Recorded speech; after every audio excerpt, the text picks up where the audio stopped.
Bismillahirrahmanirrahim.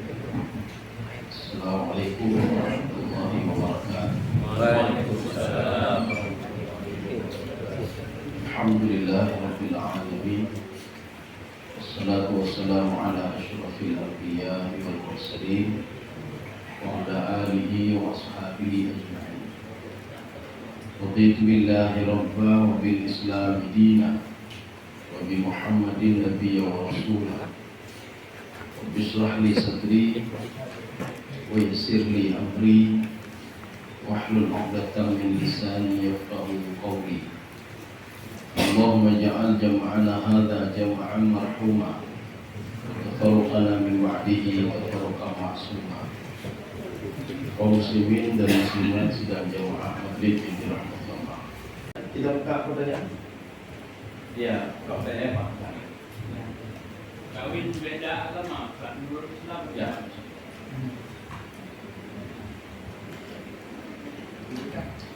Kawin beda agama.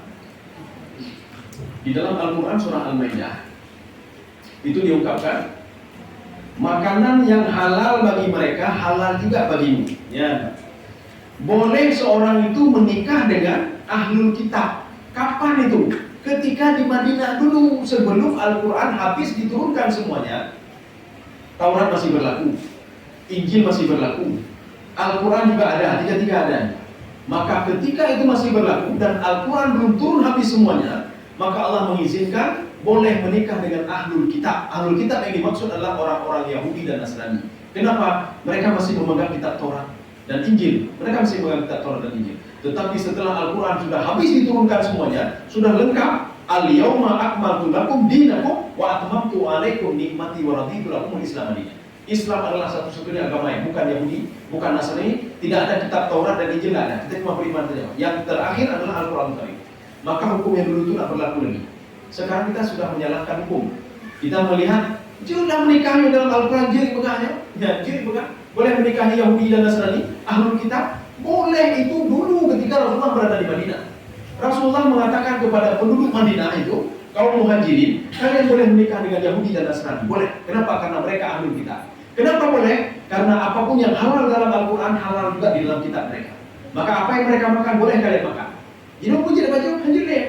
Kenapa? Tidak berlaku lagi. Taurat sudah tidak berlaku lagi. Injil tidak berlaku lagi. Cuma kita yakin saja Taurat itu diturunkan kepada Nabi Musa, Injil diturunkan kepada Nabi Isa. Itu saja. Masalah berubah-ubah itu urusan dia dengan Allah Subhanahu Wa Taala. Kita yakin itu kitab samawi. Tetapi kalau sekarang itu tidak boleh menikah dengan orang yang dengan ahlul kitab. Nah, lo model lagi apa? Seorang itu menikah dengan penzina, apakah boleh? Ya, memang. Jadi begini, kita melihat kan, seorang si A berzina dengan si B. Si A belum, tapi kan dia sayang supaya saya bertanggung jawab, saya mau bertanggung jawab kepada anaknya. Bertanggung jawab boleh dosa lanjut, ya Mbak. Punya tanggung jawab boleh. Biar saya tanggung jawab supaya wanita ini tidak malu. Saya nikahi dia, tidak boleh menikah dengan penzina. Penzina itu cocoknya dengan penzina. Penzina laki-laki dengan penzina perempuan. Penzina perempuan dengan penzina laki-laki. Kecuali kita tidak tahu kalau dia berzina. Ya. Kecuali dia itu apa? Dia sudah bertobat dan bagaimana? Pokoknya dia pengecualian. Ya, jadi artinya apa? Memang tidak boleh, Pak. Maka dalam Quran kan sudah jelas.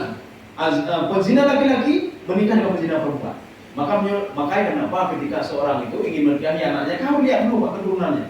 Menyebut keturunan betina apa ya? Perempuan dia. Ya. Karena apa? Dia itu sudah melakukan perbuatan fahisyah keji. Kalau sudah melakukan perbuatan fahisyah, perbuatan lain pasti dia lakukan juga. Ini kalau sudah fahisyah, maka begitu dosanya, begitu beratnya dosa berzina. Kenapa? Kalau seorang sudah berzina, bukan itu saja yang dilakukan. Dia juga akan berbuat dagang, dia juga berbuat maksiat, dia pasti juga makan haram karena dia sudah melakukan zina. Karena Allah mengatakan innahu kana fahisyatan wa maqtan wa sa'a sabila. Itu jalan yang terburuk kata Allah. Ya, kecuali apa? Dia dirajam. Maka hukum zina dua. Yang pertama, kalau seorang wanita itu dan laki-laki itu dia masih muda, belum pernah menikah, dia berzina, maka dicambuk 100 kali, cambuk bertolok. Kemudian ditakzir. Ditakzir itu apa? Kalau kita ini dipenjara. Ya, dipenjara dan dijauhkan wanita ini dan laki-laki. Satu. Yang kedua, kalau dia sudah menikah dan berzina dengan orang lain, maka harus dirajam sampai mati. Ya. Kalau tidak dirajam sampai mati, penyakitnya mendana lah ulai. Penyakitnya mendana lah mati. Hanya untuk obat lagi orang lucu. Pada mau menyerah, itu beda lucu loh. Kamu orang menyerah, alah mangai itu lucu lah. Maka makin ada mau menyerah. Di rumah hanya tempat tinggal, hanya di lambu, kerja di lambu. Jadi itu lucu lah. Tidak mau menyerah, memang apa ke tempat ini, mendunda. Tempat ini, mungkin lah. Bukan kayak kita lonceng. Di rumah hanya apa pun, hanya tu je rumah. Ya. Ilmu hana tu berjaga, hana jelah makanan. Ini penjara jelah makanan untuk semua. Yang penjara, penjara. Itu penjara macam apa? Tidak mau penjara, itu penjara juga seperti itu. Makanya kenapa harus potong tangan supaya kira mencuri lagi, potong lagi tangan, bejera, mencuri lagi, potong kaki. Ya. Kalau saya rasa demikian Pak. Iya, Pak. Assalamualaikum warahmatullahi wabarakatuh. Waalaikumsalam. Ini kan menurut perkembangan FKI dino, tapi hana apa ni? Sino pemimpin dah hana jok tahu kesimpulan juga. Termasuk kalau tak itu wakil presidennya kau Islam, Ya. tapi diam. Iya. Kau pun cukup mengamuk kali. Iya. Tapi ibadah. Yang seorang itu harus ekosistem. Jadi artinya apa? Etikatnya itu sudah hilang semuanya, dia harus ekosistem. Lagi orang mengapa bino? Orang yang ke pegawai negeri, nyanyi lagi main ke pegawai negeri, dia akan ngomong begini. Yang pegawai negerinya harus cici, pajak pendek, inyo itelai dan momnya. Itu karena dia bukan pegawai negeri. Ketika dia sudah pegawai negeri, dia akan seperti itu juga. Ingat cirinya? Mungkin penjaraannya. Kalau dia hajinya, karena dia bukan itu. Kenapa dia harus ekosistem? Ya. Makanya menyebutnya ekosistemnya harus ngerijik ada ekosistem. Kita menjalankan sistem yang lewat itu. Makanya komitmen dalam hati kita nggak ada mandu. Kamu nggak ada mandu. Komitmen kita untuk turun berjamaah harus jamaahnya. Tiba-tiba menyampaikan peker komitmen dipecah. Punya main-main mana pecah tu? Oh, mai pecah punya maka kan? Gate jamaah muda ni apa? Gate pecah muda atau gate? Lalu pilih jabatan muda. Hati ikut kok apa namanya? Komitmen dalam hati ada lagi ada. Ya. Jadi artinya hebat apapun komitmen seorang itu, kalau sudah masuk ke dalam sistem, dia akan melawan sistem. Komitmen dia melawan sistem. Dia ekosistem apa? Maka harus dia ekosistem itu. Maka komitmen dia sudah hilang semuanya. Maka dia sebagai wakil presiden, bukan sebagai dulu ketua umum dia, sekarang sebagai wakil presiden. Wakil presiden semuanya sama, sistemnya itu sama. Kayak juga sistem SOP-nya seperti ini. Kata Mama Doma. Tengok berdiri yang wakil presiden ini. Komitmennya sama juga seperti itu. Menyambut pekerjaan kan? Nyo aku beda-beda, tengok nanti jabatan. Pecah. Rumah bukan untuk bukan minat. Ya. Jadi artinya seorang itu harus ikut sistem. Ya. Walaupun komitmen dia kuat sekali, lo pokoknya harus bino. Hana, kalau katuran sistem pecah ya, nggak boleh. Ya. Kita bicara sistem. Ada tadi ibu di belakang tadi yang sudah diam. Waalaikumsalam.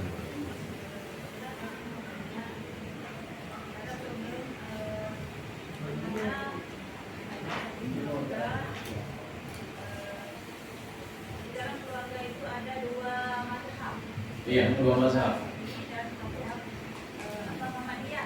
Oh iya. Jadi seorang kebetulan yang Muhammadiyah itu laki-laki, jadi yang hukumnya bagaimana hukumnya kedua mazhab ini artinya kerjakan. Iya. Karena seorang istri kan harus mengikuti Suami. aturan daripada Iya. suami. Iya. Di mana kita misalnya ada kenduri, jadi Iya. kita Iya. mau membuat Iya.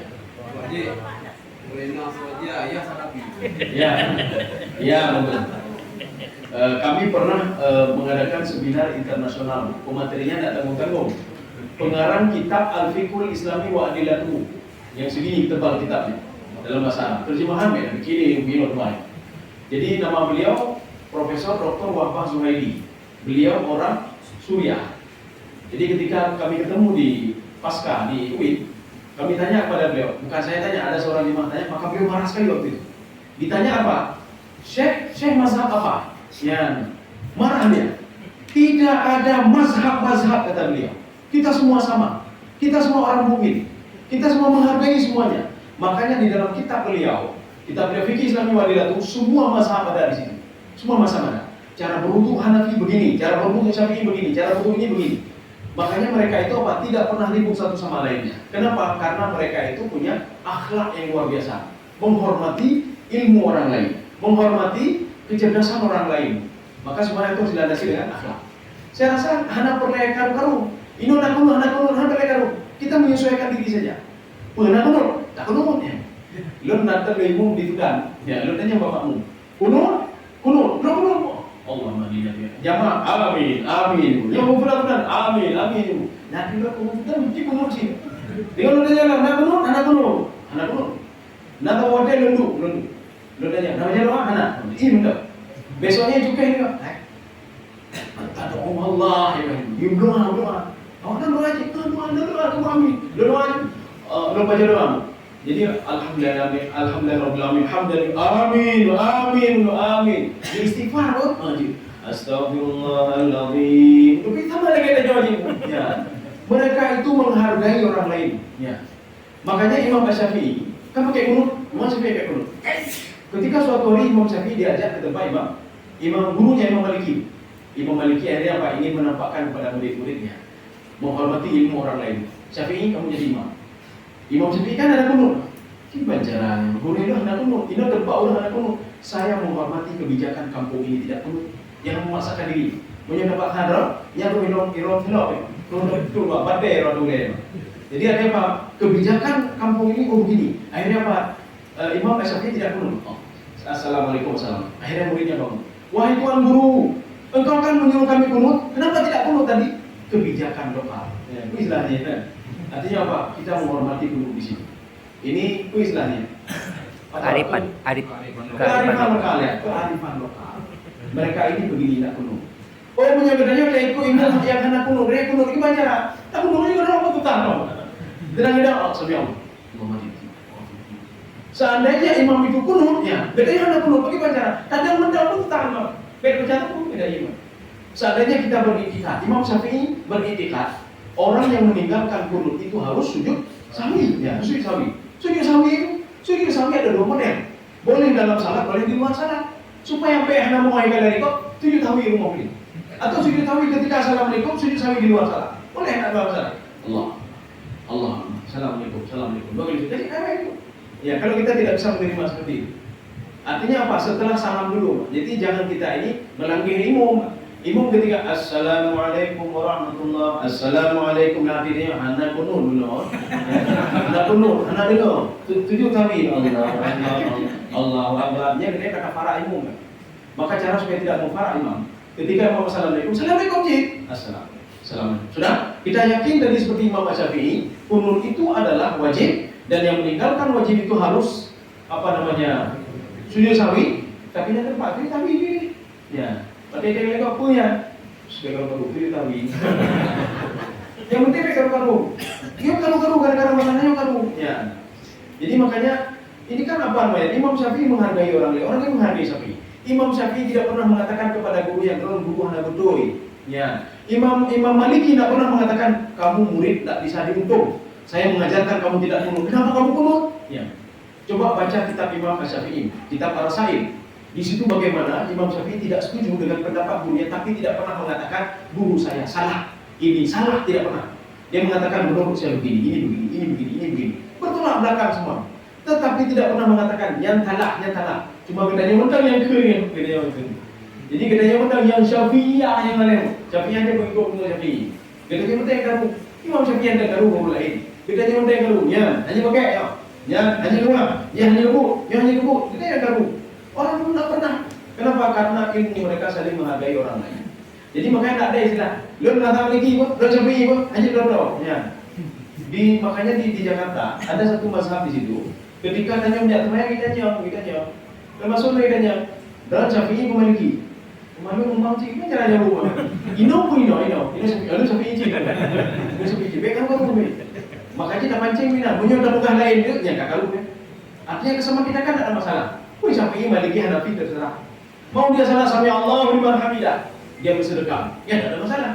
Ini bersedekah, ikut dia sedekah. Supaya tidak. Kalau ini boleh juga seperti ini.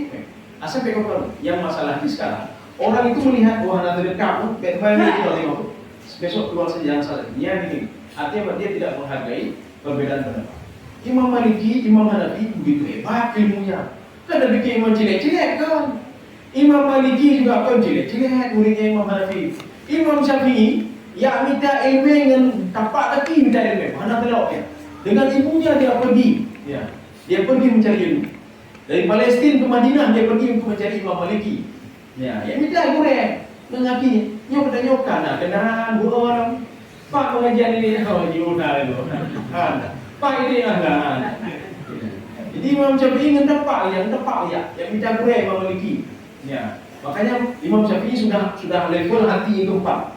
Hati level keempat, apapun yang terjadi akan dihadapi. Apapun terjadi. Maka ilmu itu apapun yang terjadi selalu melekat di kepala Imam Syafi'i. Tanya mana level-level pun. Tidak ni, dia lah. Pernah nama orang lain. Yang cik dulu dia, nak buat cik dulu. Level pun dia. Cuma dia main dah mau. Dia main mau. Tapi kalau sudah level keempat, kemayang khusyuk, ibadah mangat, bersedekah mangat, baru mengambil level keempat. Atau paling tidak level ketiga saja. Kalau kita nggak semua level keempat. Level ketiga aja apa? Kita itikad untuk melakukan itu. Itikad saja. Ya. Jadi artinya nggak ada istilah masa-masa. Mana kalau dalam di mana ada bubuk dari sini, dalam di mana bubuk dari sini. Benda lagi nya mana kan? Itu dalam kono. Oh anak kono. Dalam kono. Oh anak kono. Ini kamu bunuh anak kono ke kamu. Didengar di kelompok yang benar. Tidak didengar saja. Tidak nyampe dengar. Baik ajak temayang. Ajak temayang kamu uji itu. Yang kalau dengar makan tadi kita kopi. Yang kalau bunuh anak kono, pakai main parang burung anak kono. Yufinya, dia bunuh anak kono. Ketika kan ada anak kau kok anak temayang aja. Maka jangan jadi sampai ada muncul kelompok ketiga. Ya. Lagi temayang 8, temayang 5. Loh, yang betulnya. Bukan kelompok kene. Tanya santai-santai benda. Kok sampai tajak tarawih.